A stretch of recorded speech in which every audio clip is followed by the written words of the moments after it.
Et puis il y en a un deuxième personnage que vous n'avez pas interprété, mais que je vous soupçonne quand même d'y penser beaucoup et de l'interpréter un jour, c'est L'étranger de Camus. Là, vous me faites très mal parce que je crois que malheureusement... Mastroianni l'a fait. Mastroianni l'a fait. Mais les remakes, ça se fait aussi. Avec Visconti, et je peux même vous dire que c'est moi au départ qui devais le faire. Et il y a eu des problèmes avec monsieur Dino de Laurentiis, pour le nommer, le producteur. Et finalement, c'est Mastroianni qui a eu le rôle de Camus. Je crois que c'est un des plus grands regrets de ma vie professionnelle et sûrement de ma carrière. Et malheureusement, je pense que L'étranger ne se refera plus. De toute façon, moi, je ne me vois pas faisant L'étranger avec quelqu'un d'autre que Visconti. Bon, on va peut-être changer de chapitre, Alain Delon. On va parler d'Alain Delon, producteur. En fait, votre société, Adelphi, a été fondée en 68 ? En 68, oui. En 68, bien. Alors, il y a une question que l'on peut se poser. Acteur pleinement satisfait, refusant à peu près 50 scénarios pour en choisir un. L'envie de produire, pourquoi ? L'envie de produire par besoin de création. Je m'explique. Je considère comme créateur un metteur en scène, un auteur, un écrivain, voire un adaptateur cinématographique. Mais pour moi, un acteur reste et restera toujours un interprète, aussi superbe soit-il dans son interprétation. Donc, si vous voulez, j'avais besoin de création. Et j'ai trouvé ma forme de création dans la production. Plus exactement dans la promotion. C'est-à-dire je me considère, si vous voulez, au premier stade, lorsque je prépare un film, comme un promoteur. Prenez le cas de Borsalino ou le cas de Flick Story. J'ai l'idée de Borsalino, où je lis les premiers feuillets de Flick Story. Je vois l'intérêt d'en faire un film, et à partir de ce moment-là, la machine se met en route et dit, je veux faire Borsalino ou je veux faire Flick Story. Premier point, acheter les droits, vous trouvez les droits. Deuxième point, penser à un metteur en scène. Du metteur en scène à l'auteur, à l'adaptateur, à l'écrivain, à la distribution, aux acteurs. Ça, c'est mon travail de promoteur. Je monte l'affaire totalement. Puis intervient, c'est ce qui me passionne le plus. C'est ma création, en toute modestie. Puis ensuite arrive le travail du producteur. Toute la préparation du film, puis le travail de l'acteur. Je cède la place à l'acteur pendant la période de tournage. Et le producteur reprend sa place dans le troisième stade du film, qui est le stade de l'achèvement, de la finition et de la promotion publicitaire, de la sortie du film, etc. Et quelle disponibilité vous reste-t-il pour vous et les vôtres ? Vous savez, il me reste toujours, quand on veut trouver le temps, on le trouve toujours. Mais je crois que la disponibilité, je la trouve en moi. D'abord, je n'ai pas tellement besoin de disponibilité, si tant est que ce soit pour les autres. Mais je la trouve comme tout le monde. Je la trouve le samedi, je la trouve le dimanche, je la trouve le soir en rentrant chez moi, je la trouve la nuit, je la trouve hormis mon travail. Je crois qu'il faut peut-être préciser une chose pour qu'il n'y ait pas de malentendu. La conception européenne du producteur, c'est un monsieur qui trouve de l'argent, un point. Mais il y a la conception américaine du producteur qui suit véritablement la création artistique. Vous vous rapprochez donc de la seconde formule. Je suis totalement un producteur dit à l'américaine, oui, alors, dans ce sens absolument. Oui. Un producteur, c'est un monsieur qui, du début de la naissance de l'idée jusqu'à la sortie du film, suit son projet, suit son film, son enfant, comme on l'appelle, pour le porter à terme. Alain Delon, producteur, création bien entendu, mais peut-être aussi un moyen pour porter à l'écran des thèmes qui vous tiennent à cœur. Il y a un thème qui vous tient particulièrement à cœur. Je crois que, par exemple, vous êtes contre la peine de mort. Pas exactement. Alors là, c'est une autre discussion qu'on va aborder.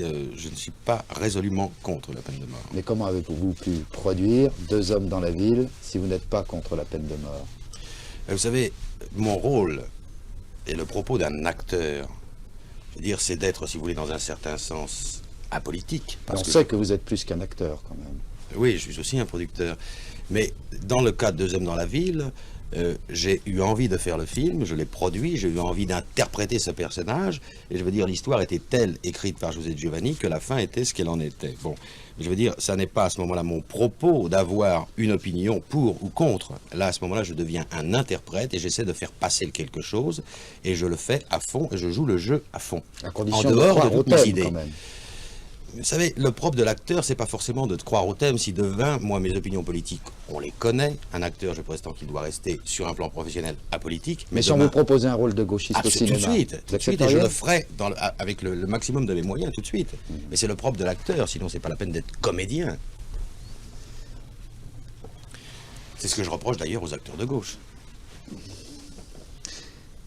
Il y a un autre domaine, c'est Alain Delon et le théâtre. Alors là, je crois qu'il faut être très précis. Vous n'êtes pas un homme à rester sur des échecs ou en étant optimiste, disons des demi-succès. Il y a eu 2 expériences, à ma connaissance. celle dans une mise en scène de Visconti avec pour partenaire Romy Schneider, qui s'intitulait « Dommage qu'elle soit une putain », et il y a eu Les yeux crevés de Janco. Bien, comme vous le reconnaissiez, demi-succès ou demi-échec, etc. Vous n'avez pas eu envie de refaire du théâtre? D'abord, je voudrais apporter une rectification. Les 2 pièces ont été un succès. Je veux dire, en ce qui concerne la pièce de Visconti, nous avons joué, je crois, avec Romy, quelque chose comme 140 représentations. Et la pièce, nous l'avons arrêtée à plein rendement parce que j'avais un contrat cinématographique que je n'ai pas pu repousser, qui était malheureusement Marco Polo. Oui, mais les critiques de l'époque disaient que c'était Romy qui enlevait tout. Ah, vous m'avez parlé d'un succès, vous ne m'avez pas parlé d'un succès de critique. Je vous parle d'un succès populaire. Les critiques n'ont pas toujours été tendres avec moi, c'est un fait. Que Romy ait été dans la pièce absolument phénoménale, c'est vrai. Romy a toujours été une bête de théâtre. Moi, je ne suis pas un acteur de théâtre et j'en étais à mes débuts. J'étais sûrement moins bien qu'elle, c'est vrai. Mais la pièce a été un succès. Quant à la 2e pièce de Janco avec Marie-Belle, sur le plan critique et sur le plan acteur, alors je ne vous marche pas les mots, c'était un triomphe. Sauf que la pièce s'est jouée 28 fois, puisqu'elle a été arrêtée, comme vous le savez sûrement, par les événements de mai 68. Donc je ne peux pas savoir si on en aurait fait un succès de longue durée. Mais les critiques ont été unanimes, tant sur la pièce que sur Marie-Belle et sur Alain Delon. Et vous? Parce que je voyais cet homme qui avait tellement envie que je fasse son rôle, tellement envie que je fasse son film, et moi qui ne voulais pas, j'ai écouté vraiment, je le fais pour vous faire plaisir. Et j'ai commencé comme ça. Vous ne vouliez pas pour quelle raison? Parce que vous pensiez que vous ne pouviez pas le faire? Parce que d'abord, je connaissais rien de ce métier-là. Je revenais de l'armée, il y avait 4 ans que j'étais parti dans l'armée. Je connaissais rien au cinéma. Je connaissais Jean Gabin, Michel Morgan, Jean Marais, c'est tout ce que je connaissais du cinéma. Et je me sentais... C'est pas un mauvais générique, oui. Et je me sentais pas capable, je savais même pas dans quoi j'allais me fourrer, enfin. Et on a commencé à tourner, on a commencé les prises de vue. Et je dois dire que tout de suite, vraiment, c'était 15 jours après avoir commencé, je suis tombé amoureux de mon métier. Ce qui consiste à dire pour moi, amoureux de mon métier, c'est pas ridicule à dire, puisque c'est normal, c'est amoureux de la caméra, vraiment. Ce qui me frappe dans votre carrière, c'est que vous, qui au départ ne saviez rien, venez nous le dire, vous êtes connu exactement comme quelqu'un qui savait tout.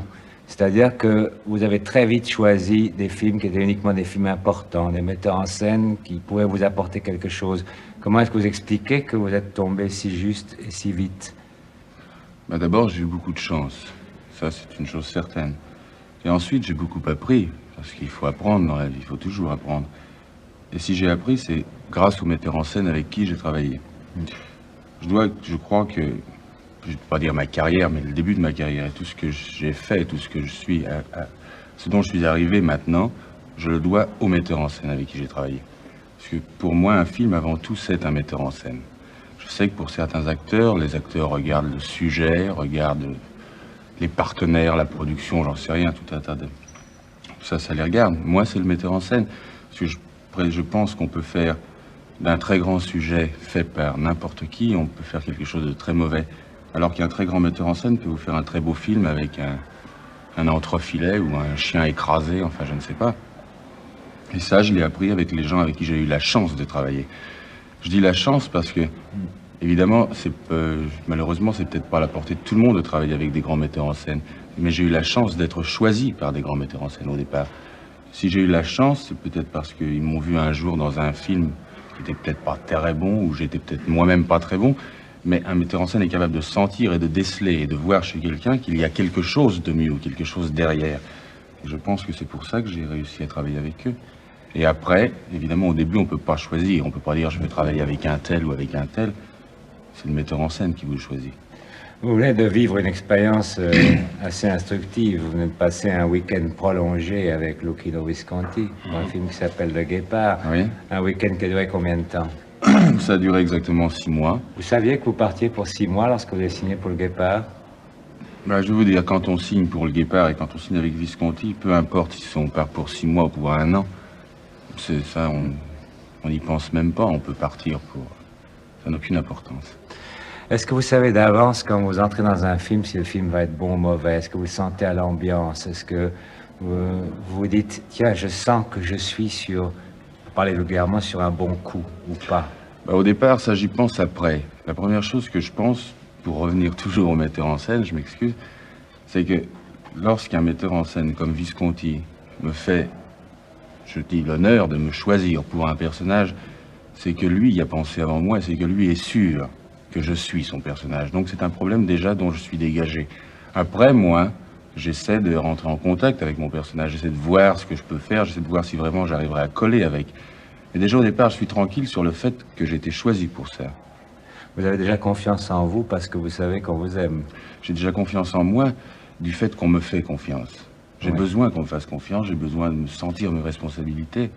Comment est Visconti? Parce que c'est un personnage assez fabuleux, assez légendaire, justement, on ne s'en rend pas bien compte. Est-ce qu'il considère un acteur comme un objet, comme un être humain, comme les deux? Ça, c'est ce qu'il dit, mais dans le fond, c'est un homme qui a beaucoup de sensibilité, beaucoup de cœur, et il a beaucoup de respect pour l'acteur. Oui. C'est un être extraordinaire, c'est quelqu'un, un personnage merveilleux, et c'est un très grand metteur en scène. Et René Clément, c'est différent? Alors, René Clément, c'est tout à fait différent. René Clément, c'est, si je peux dire, c'est mon maître, enfin. C'est lui qui m'a tellement appris. C'est sûrement, à mon avis, c'est sûrement le plus grand directeur d'acteurs que j'ai jamais connu. C'est sûrement le plus grand directeur d'acteurs français, j'ai pas peur de le dire, européen et sûrement du monde aussi. Il m'a appris à jouer la comédie, il m'a appris à me mouvoir devant une caméra, il m'a appris une science que je trouve qui est très particulière chez René Clément et qui est merveilleuse pour un acteur, c'est le regard. Pour René Clément, tout doit se passer dans les yeux, tout doit se passer dans le regard. Et ça, c'est une chose extraordinaire que René m'a appris. Et il vous l'a appris, par exemple, la première fois. Est-ce que vous vous souvenez des premiers conseils qu'il vous a donnés? Oui. Oh, c'est très complexe parce que René vous explique, vous avez une scène, par exemple, à tourner. Je ne sais pas, c'est une scène dramatique, une scène assez tendue. Vous avez un pot de fleurs, je sais pas, je fais une image, un pot de fleurs à prendre. Et alors, pour ça, René vous demandera, par exemple, un très gros plan où vous voyez votre visage en entier ou vos yeux. Et uniquement pour le fait de prendre ce pot de fleurs sur la table et de le poser ailleurs, René va vous expliquer, va vous raconter tout ce qui s'est passé avant et tout ce qui va se passer avant sur son écran. Il vous racontera tout le film en entier. Il vous dira, tu sais qu'à ce moment, au moment précis où tu prends le pot de fleurs, tu dois te rappeler que si tu le prends, c'est parce que cette fille, à ce moment-là, t'avait dit ceci ou cela. Et tu dois penser aussi que si jamais tu ne le prenais pas ou si tu le poses de telle ou telle façon, finalement, il vous demande 25 choses. Il vous demande d'exprimer dans un regard 25 pensées différentes. C'est impossible, c'est inhumain. Mais sur 25, il en aura bien 3 ou 4. Ça, c'est ce qui lui suffit. Vous avez dit c'est inhumain presque avec tendresse. Vous avez peut-être besoin que l'on soit inhumain avec vous. Vous pensez que c'est nécessaire pour que vous extériorisez tout ce que vous pouvez avoir en vous ou pas? Non, je ne veux pas dire qu'on a besoin d'être inhumain avec moi. Mais ce que j'aime avec moi, c'est qu'on soit très dur. Il m'a dit ce que je ressens. Il y a avec Godard, pour ceux qui travaillent avec lui, je précise bien, il y a un avant et un après. Et il m'a dit maintenant... J'ai souffert sur ce plateau, j'ai été brimé, j'ai été brusqué, bousculé par Jean-Luc.